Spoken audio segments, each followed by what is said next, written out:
नमस्कार दोस्तों, मैं अनिल यादव, आपका अपना शो जिंदगी की हकीकत में आप सभी का बहुत बहुत अभिनंदन है। दोस्तों, जैसे कि आप जानते हैं कि हम आप सभी के लिए हर रविवार को एक नया शो, एक नए मेहमान से आपकी मुलाकात करवाते हैं। तो दोस्तों, आज के जो हमारे मेहमान हैं वो हैं जितेंद्र जी। तो आइए आपको ले चलता हूँ आज की कहानी जितेंद्र जी की जुबानी। नमस्कार सर, आपका हमारे शो में बहुत बहुत स्वागत है। सर, जो हमारे जो दर्शक हैं उनको अपने बारे में बताएं ताकि वो आपसे कुछ ना कुछ सीखें। सबसे पहले अनिल जी, मैं आपको नमस्कार करता हूं और जो हमारे देखने वाले जो हमारे श्रोतागण हैं, मैं उनको भी प्रणाम करता हूं और आपका धन्यवाद, आप यहां पर आए और आपने मुझे इस काबिल समझा।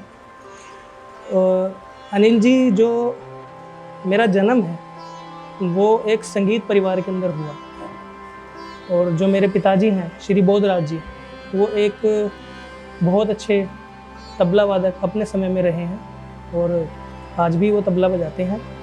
तो जो मेरे संगीत का सफ़र है वो बचपन से ही जो है मुझे संगीत का माहौल मिला, तो इसी वजह से मैंने इसको चुना। सर, कहते हैं मतलब आपने जैसे कहा कि मैं बचपन से मुझे रुचि रही है, तो अभी तक आप उसे सीख रहे हैं जी। तो कहते हैं बचपन में वो कौन सा पड़ाव था जिसको देखो आप कह रहे हैं कि मैं उसे देखते हुए बड़ा हुआ हूँ जी। लेकिन पहली बार कब आपने तबले को बजाना स्टार्ट करा, किसके उसमें कैसे रुचि हुई? जी अनिल जी, जैसा कि मैंने आपको पहले बताया कि जो संगीत है वो हमारे जैसे एक मुझे विरासत में मिला है। मेरे पिताजी एक संगीतकार हैं, तो इसी कारण जब पापा रियाज़ किया करते थे, मम्मी उनके साथ नगमा दिया करती थी और जब पापा रियाज़ किया करते थे तो हम उनकी गोद में आके बैठ जाया करते थे, तो हम उनको रियाज़ करते हुए देखते थे।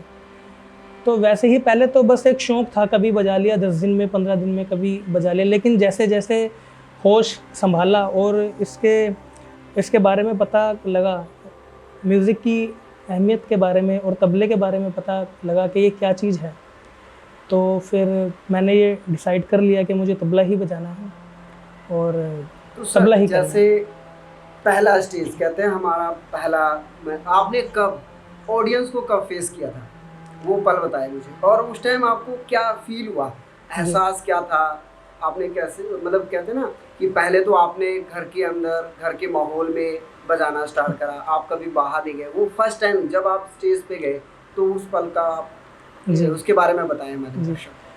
अनिल जी, पहले तो मैं घर में ही बजाया करता था तबला पापा के साथ, और जो पापा के दोस्त आया करते थे, जो एक महफिल हुआ करती थी। फिर जो मेरा पहला स्टेज था, मेरा पहला स्टेज रेलवे का अंतरमंडलीय कंपटीशन होता है म्यूज़िक का, जो हर साल होता है लखनऊ, मुरादाबाद, अम्बाला, तो वो अम्बाला में था। तो उसमें मैंने पहली बार बजाया, तो उसमें बहुत बड़े बड़े दिग्गज लोग वहाँ पर बजाने के लिए आए थे, तो मैंने भी वहाँ पे 10 मिनट तबला बजाया। तो मैंने उन लोगों को सुना, तो जब उन लोगों को सुना तो मुझे बहुत उनसे प्रेरणा मिली कि ठीक है, लोग ऐसा भी तबला और गाना बजाना कर रहे हैं तो मैं भी ऐसा कर सकता हूँ। तो वो मेरा पहला स्टेज था और जो मैंने बजाया था। तो सर, मेरा अगला क्वेश्चन आपसे है कि जैसे कहते हैं कि आप जैसे विरासत में आपको ये तबला आपने सीखा, मतलब आपके फादर जी बजाते रहे हैं और मम्मा भी रहे इस लाइन में, तो कहते हैं कि एक गुरु की आवश्यकता होती है, आपने गुरु से कब स्टार्ट करा सीखना? सबसे पहले तो अनिल जी मैं आपको बताऊं कि जो हमारा घर है, जो हमारे माँ बाप हैं, वो ही सबसे बड़े हमारे गुरु होते हैं। यस। तो सब में पहले तो मैंने अपने पिताजी से तबले की शुरुआत करी, उसके बाद पंजाब के उस्ताद पंडित जयदेव जी से मैंने तबले की शिक्षा ली। मैंने 2 या 3 साल उनसे तबला सीखा। फिर उसके बाद मैंने कुरुक्षेत्र यूनिवर्सिटी के अंदर एडमिशन लिया, वहाँ के संगीत एवं नृत्य विभाग में, और वहाँ पे डॉक्टर ज्ञान सिंह सागर जी और डॉक्टर विवेक जैन जी से मैंने तबले की शिक्षा ली। और जो एक तबले की बारीकियाँ थी जो मुझे नहीं पता थी, और वहाँ जाके उनके ज़रिए मुझे तबले की विद्या के बारे में बहुत कुछ पता चला। तो उन्होंने मुझे बहुत अच्छे से सिखाया और अभी भी मैं उनसे जब कहीं फंस जाता हूँ कहीं पे या कहीं पर अटक जाता हूँ, मैं उनसे सीखता हूँ अभी भी। और आपको एक चीज़ मैं ये भी बताना चाहूँगा कि सीखने की कोई उम्र नहीं है और मैं आज भी तबला सीख रहा हूँ। और पाकिस्तान इस्लामाबाद में एक बहुत बड़े उस्ताद हैं तबले के, सजावल खां साहब, उनसे मैं तबले की शिक्षा आज भी ले रहा हूँ और पंजाब घराने की चीज़ें उनसे सीख रहा हूँ। तो सर जैसे मुझे ज़्यादा नॉलेज तो नहीं है, लेकिन मैं आपसे थोड़ी सी नॉलेज लेना भी चाहता हूँ। मैंने सुना है कि जैसे इसके घराने होते हैं, 6 घराने आई थिंक। जी जी जी, तबले के 6 घराने हैं। तो आप अभी जैसे आपने अभी बात करी है पंजाब घराने, जी। और एक शायद आपसे कल मेरी बात भी हुई फर्रुखाबाद घराना। तो इन दोनों में क्या अंतर है, ये थोड़ा अगर हमारे दर्शक जो हैं अगर उनको बता दो। जी। इस हमारे जो इस प्रोग्राम से कुछ विद्यार्थी भी जुड़े हैं, तो उनको भी कुछ ना कुछ सीखने को जरूर मिलेगा। बिल्कुल तो आप बिल्कुल जरूर बताएं बिल्कुल इस बारे बिल्कुल में कि दोनों में क्या अंतर है। बिल्कुल बिल्कुल, मैं आपको बजा के दिखाऊंगा फर्रुखाबाद घराने के। जी, फर्रुखाबाद घराना पहले मैं बताता हूँ। ओके।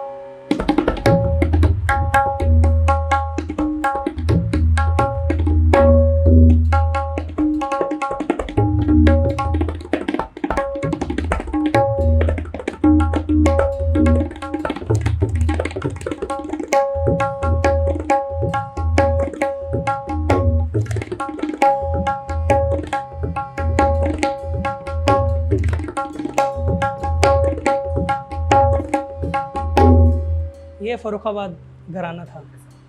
अब मैं पंजाब घराना आपको थोड़ा सा बताता हूँ। जरूर जरूर।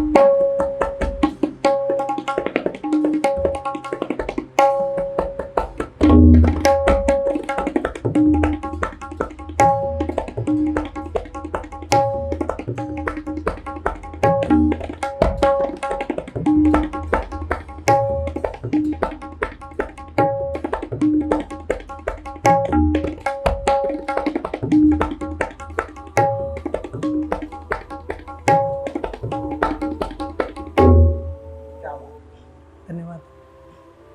दोस्तों आपने देखा 2 घराने के बारे में, हमारे जितेंद्र जी ने बताया, आपको बजा के भी दिखाया, बहुत ही अच्छा लगा।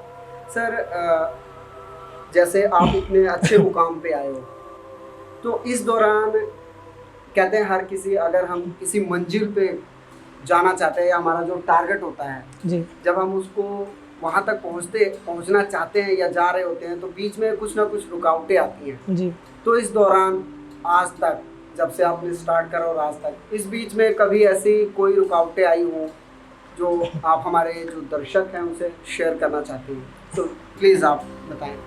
अनिल जी, रुकावटों का तो मैं आपको यही बताऊंगा कि जो एक संगीतकार की लाइफ है वो एक बहुत संघर्ष भरी लाइफ है। वो जो ज़िंदगी है उसमें बहुत संघर्ष है। तो शुरू में अगर मैं अपनी बात करूं तो शुरू में सीखना, कहीं बाहर जाके तबला सीखना और एक स्टूडेंट लाइफ के अंदर उस चीज़ को रियाज़ भी करना, अपना स्कूलिंग भी देखनी, कॉलेज भी देखना, रियाज़ भी करना और इतना स्ट्रगल करना। एक टाइम पर ऐसा लगता है जब हम रियाज़ करते हैं तो एक टाइम पर ऐसा लगता है कि हम बस बहुत हो गया, अब रियाज़ नहीं करना।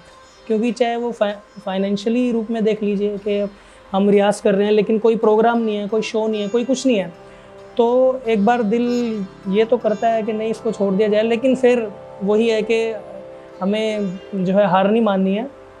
जो हमारा काम है ये हमारा काम है और हमें अपने काम को करना है और इसको अपने दिल से करना है। जी सर, मैंने सुना है कि आप क्लासिकल को आगे फॉलो करते हुए तबले को काफ़ी वो आगे बढ़ा रहे हो इस मुकाम को। जी जी। तो लोग आजकल वेस्टर्न, ठीक है ना, बॉलीवुड, इस तरह के उसमें जाना चाहते हैं क्योंकि वहाँ काफ़ी स्कोप है। और क्लासिकल चलो कहते हैं कि बहुत ही अच्छा वो है, एक लाइन है जी। लेकिन आपने क्लासिकल ही क्यों इसको आगे, मतलब इसको क्लासिकल ही क्यों बेस रखा इसका? अनिल जी, मैं आपको बताना चाहूँगा और दर्शकों को भी बताना चाहूँगा कि जो शास्त्रीय संगीत है, शास्त्रीय संगीत जैसे कि एक बहुत बड़ा पेड़ है, वो उसकी जड़ है। जो शास्त्रीय संगीत है वो हमारी जड़ें हैं। आप कोई भी म्यूज़िक कीजिए, चाहे वो गज़ल हो, चाहे वो फोक हो, चाहे वो क्लासिकल हो, चाहे वो वेस्टर्न हो, लेकिन हमें शास्त्रीय संगीत का ज्ञान होना ज़रूरी है। ये हमारी धरोहर है, हमारे देश की धरोहर है। और शास्त्रीय संगीत का मतलब है जिसका हमारे शास्त्रों में वर्णन है। जो हमारे राग हैं, राग मालकोस हैं या जो दूसरे राग हैं, वो हज़ारों साल पुराने हैं। वो आज भी इसलिए ज़िंदा है क्योंकि वो जो है हमारे शास्त्रों से जुड़े हुए हैं। और आप कुछ भी काम कीजिए, आप वेस्टर्न कीजिए, लेकिन एक पूरा संगीत सीखने के बाद, उसकी नॉलेज ले लेने के बाद आप अपने उस फील्ड के अंदर काम कीजिए। शास्त्रीय संगीत सीखना बहुत ज़रूरी है। ऐसा नहीं कि हमने 2-4 महीने कुछ सीख लिया फिर हम अपना प्रोग्राम करने लग गए। और अनिल जी, जो आजकल हो रहा है, जो ऐसा हो रहा है कि हमने गिटार सीखा 3 महीने और हम दूसरों को सिखाने लगे, ऐसा नहीं। ये तो ऐसी विद्या है जिसमें सालों साल लगते हैं। सालों साल लगने के बाद, 5 साल गाना सीखने के बाद, 10 साल गाना सीखने के बाद एक शास्त्रीय संगीत का विद्यार्थी सोचता है कि मैं कहीं अपना तबला वादन या मैं गायन प्रस्तुत करूं। लेकिन ये नहीं कि 6 महीने गाना सीख के हम चलो अब अपने बैंड बना लिया। वो भी आप करिए, लेकिन सही म्यूज़िक की नॉलेज रखिए और उसको फॉलो कीजिए। तो सर, जैसे आप क्लासिकल की बात कर रहे हैं, तो आपने यही क्यों चुना? जी, मतलब क्लासिकल ही बजाना, तबले पे वो भी, हाँ जी। आप इसी को क्यों चुना? अनिल इसके जी, अलावा कुछ? अनिल जी, क्योंकि मैंने आपको बताया, क्योंकि जो मेरे पिताजी थे वो तबला वादक हैं, उन्होंने तबला सीखा, तो हमारे घर में तबला ही था। और मेरे पापा को तबले से बहुत प्यार था, तो उनके ज़रिए फिर मुझे तबले से बहुत प्यार हुआ। तो फिर तबला सीखा, तबले के जो है अपनी विद्या को अब दूसरे बच्चों को भी सिखा रहा हूँ। बहुत से स्टूडेंट हैं जो तबला सीख रहे हैं। जी सर, मैंने सुना है कि आपने नेशनल नहीं, इंटरनेशनल तक भी गए हैं और प्राइज भी लेकर आए हैं। तो उसके बारे में आप हमारे जो दर्शक हैं उनको थोड़ा अगर एक्सप्लेन कर दें, ताकि उनमें भी हिम्मत आ जाए कि आप मतलब ये मत सोचे कि मैं जो कर रहा हूँ वो अच्छा नहीं है। तो ऐसा कुछ आप शेयर करें। जी अनिल जी, वही जब मैं कॉलेज में था तो यूथ फेस्टिवल्स के अंदर, इंटर यूनिवर्सिटी नेशनल के अंदर मैं गया और मैंने हरियाणा स्टेट लेवल मैंने 3 बार विन किया, हरियाणा स्टेट को, और अपने स्टेट को नेशनल में रिप्रेजेंट किया। और 2016 के अंदर मैंने नेशनल लेवल के अंदर तबले में प्रथम स्थान प्राप्त किया। और इंटरनेशनल यूथ फेस्टिवल के अंदर भी मैंने पार्टिसिपेट किया, उसके अंदर मुझे ब्रॉन्ज मेडल, थर्ड प्राइज़ मिला। और बहुत सारे संगीत सम्मेलनों में लखनऊ, हैदराबाद, मुरादाबाद, दिल्ली, और सब में बड़ा मेरी लाइफ का जो था, पिछले साल 2019 में हरिवल्लभ संगीत सम्मेलन, जो हमारे हिंदुस्तान का सबसे बड़ा संगीत सम्मेलन है, उसमें मुझे शास्त्रीय संगीत में वोकल के साथ तबला संगत करने का अवसर मिला। तो ये मेरे लिए एक बहुत बड़ी उपलब्धि रही कि मैंने 1 घंटा वहाँ पे तबला बजाया क्लासिकल वोकल के साथ, सिमरनजीत सिंह के साथ। अंतर्राष्ट्रीय स्तर पर जी आप कह रहे, तो वहाँ का सफ़र कैसे रहा आपका? तो मतलब जब आपको वो ऑफ़र कैसे आया, मतलब कैसे गए, इसके बारे में आप हमारे दर्शकों को बताएं। जी, वो एक अंतर्राष्ट्रीय स्तर की प्रतियोगिता थी, तो उसमें मैंने पार्टिसिपेट किया 2016-17 में। तो वहाँ पे मैंने अपना तबला वादन किया, तो वहाँ पे मेरा प्राइज़ आ गया। तो ये एक मेरे लिए बहुत बड़ी अचीवमेंट थी। तो बस यही है कि अब आपके सामने है, मेहनत कर रहे हैं। सर, हमारे जो दर्शक हैं, आप उनको कोई बंदिश जो आपको आपकी पसंदीदा हो, तो वो आप थोड़ा बजा के आप सुनाएं। जी अनिल जी, ये जो मैं आपको चीज़ अभी सुनाने जा रहा हूँ, ये मेरे गुरुजी की बंदिश है, सजावल खां जी की, और पंजाब घराने की चीज़ है। पहले मैं मुंह से पढ़ूँगा, फिर मैं आपको सुनाता हूँ। धाती केन धाती धद धड़न किट तक तकत धद धान धाद कत्ता कितकता धीर धीर कत्ता धीर कत्ता किट धादा कितकता गद्दी घिंत्रा धा धीर किट तक धाती केन धाती केन धाती केन धाती केन धा धीर किट तक धाती केन धाती केन धाती केन धाती केन धा धीर किट तक धाती केन धाती केन धाती केन धाती केन धा धाती केन धाती धद धड़न किट तक चक्रधार।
क्वेश्चन है आपसे कि जो आज मुकाम आपने हासिल किया जी। इस दौरान कोई ऐसी कहानी जो आप हमारे जो दर्शक हैं उनको सुनाना चाहते हैं ताकि उनको कुछ सीखने को मिले, उनको प्रेरणा मिले, तो सर आप हमें जरूर सुनाएं। अनिल जी, कहानी तो बहुत सारी हैं, छोटी छोटी, क्योंकि जैसे आपको बताइए बहुत स्ट्रगलिंग लाइफ है। एक चीज़ मैं आपसे शेयर करना चाहूँगा कि मेरा तबला सोलो था लखनऊ में, मेरी नेशनल लेवल कंपटीशन था रेलवे का। तो वहाँ पे जब मेरा नंबर आने वाला था, मैं ग्रीन रूम में प्रैक्टिस कर रहा था। तो जब मेरा नाम अनाउंस हुआ तो जो मेरा तबले का बैग था, तबले के बैग के अंदर मैंने हथौड़ी और पाउडर निकालने के लिए जैसे ही हाथ मारा तो वहाँ पर इतने सारे ब्लेड और पता नहीं क्या क्या चीज़ें रखी हुई थी। तो जब मेरा हाथ उसके ऊपर लगा तो थोड़ी देर में मैंने देखा कि हाथ में कुछ गरम गरम सा लग रहा है। तो मैंने देखा कि मेरे हाथ सारे यहाँ से कटे हुए थे और खून निकल रहा था। तो वहाँ पे मेरे पिताजी भी थे, फिर उन्होंने देखा ये क्या चीज़ होगी। तो मैंने कहा चलो कोई बात नहीं। मैंने अपने रुमाल से अपना हाथ साफ़ किया और नाम अनाउंस हो रहा था मेरा। फिर मैं अपना तबला लेके वहाँ पे स्टेज पे गया तो तबला बजाया। वहाँ पे मैंने 9 मात्रा मत ताल बजाई थी और जब मैं तबला बजाने लगा तो हाथ से खून निकलने लगा और जो मेरा तबला था वो भी एकदम रेड हो गया, लाल हो गया। लेकिन फिर भी मैंने तबला बजाना बंद नहीं करा और भगवान की ऐसी कृपा हुई कि वहाँ पे मेरी फर्स्ट पोजीशन आई। तो यही बताना चाहूँगा कि हमें कभी भी हार नहीं माननी और बस अपनी मेहनत करते जानी है। बीच में चाहे कोई भी रुकावट आए, उन रुकावटों का सामना करना है। तो सर जैसे कहते हैं कि हमारे जो रिश्तेदार जो होते हैं वो क्वेश्चन अजीब अजीब से करते हैं, तो क्या आपके कोई जैसे कहते हैं रिलेशन में या रिलेटिव जो हैं उन्होंने कभी कुछ कहा हो कि भाई इसमें क्या रखा हुआ है, तो ये क्या कर रहा है, ऐसा कुछ कोई किस्सा? हाँ जी अनिल जी, जैसे कि अब हमारे घर में तो जो तबला है वो पहले से ही था, क्योंकि मेरे पापा तबला वादक हैं।